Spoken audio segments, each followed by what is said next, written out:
À Tisha B'Av, comme à Yom Kippour, on récite l'histoire des 10 martyrs, Rabbi Akiva et ses collègues, comme ils ont été brutalement torturés et tués aux mains des Romains. Nos sages nous racontent qu'à ce moment, Sarfe Ma'ala Tsa'aku B'Mara, les anges célestes, ils ont crié en amertume. Zu Torah vezu Schara. Est-ce que c'est ça la récompense pour l'étude de la Torah? Une voix céleste qui répond. Im eshma kol acher ehepor et haolam lamayim. Le tov vavo ashit hadumayim. Si j'entends encore une question, je vais transformer le monde en eau. Je vais ramener le monde à son état du premier moment de la création. Tohu uvo. Eh bien, ça paraît une réponse extrêmement dure. Quand une personne ou les anges qui crient de souffrance, en voyant la souffrance qui se passe sur ces chachamim, sur ces tanaïm, est-ce que c'est ça la réponse divine? Si tu reposes la question, je vais te détruire. Eh bien, Reb Zhu Shuvelemovski, un survivant de la Shoah, qui était partisan dans les ferrots de la Pologne, qui a vu la mort à chaque moment devant ses yeux, miraculeusement survécu, donne le parabole suivant. Un roi va marier sa fille unique. Et bien sûr, la fête royale. Parmi les préparations, le roi fait appel à un tailleur juif qui fait confiance, lui donne un morceau de tissu qui est brodé de diamants et d'or. Et lui fait, moi, un vêtement digne pour moi à ce mariage. Eh bien, fais attention. Tu réalises que chaque centimètre carré de ce tissu est excessivement cher. Majesté, vous n'avez rien à craindre. Ramène le vêtement. Et quand le roi est émerveillé de cette splendeur de ce vêtement qu'il a eu, il lui demande, mais où est le reste du tissu? Ma Majesté, il n'y a rien qui reste. J'ai tout utilisé.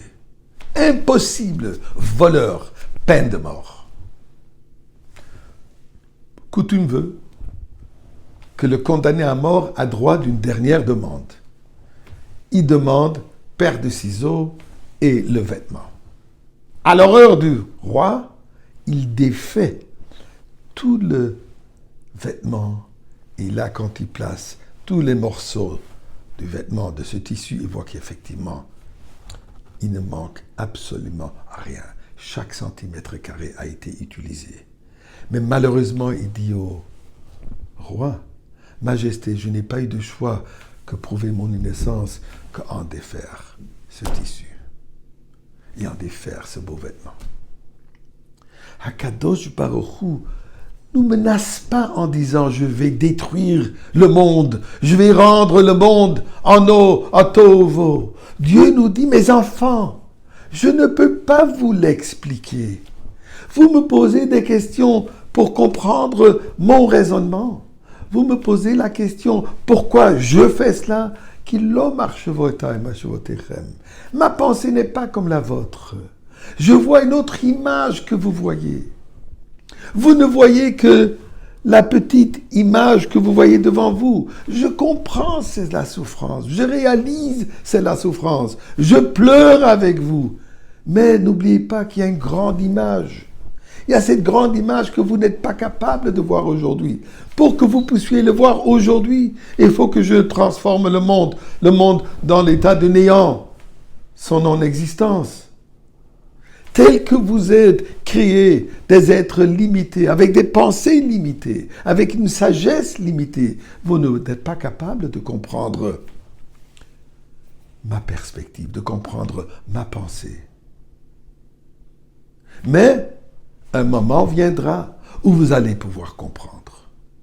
Au moment de la Géoula, Là, vous allez pouvoir comprendre, vous allez voir la splendeur de ce vêtement, la splendeur de toute cette création que malgré les moments durs que vous avez passés, ceci fait part de cette splendeur qui va se dévoiler. Eh bien, à Kadosh Baruch Hu, nous avons encore 45 martyrs. 45 correspond au mot ma. Ma qui veut dire bitul. Moshe Rabbeinu nous dit venachnu ma. Qui sommes-nous? Eh bien, nous te posons là, nous te prions. C'est le moment qu'on puisse déjà voir. Amène-nous la Géoula et on verra ta gloire dans toute la splendeur, la beauté de ce royaume avec tous ces beaux vêtements.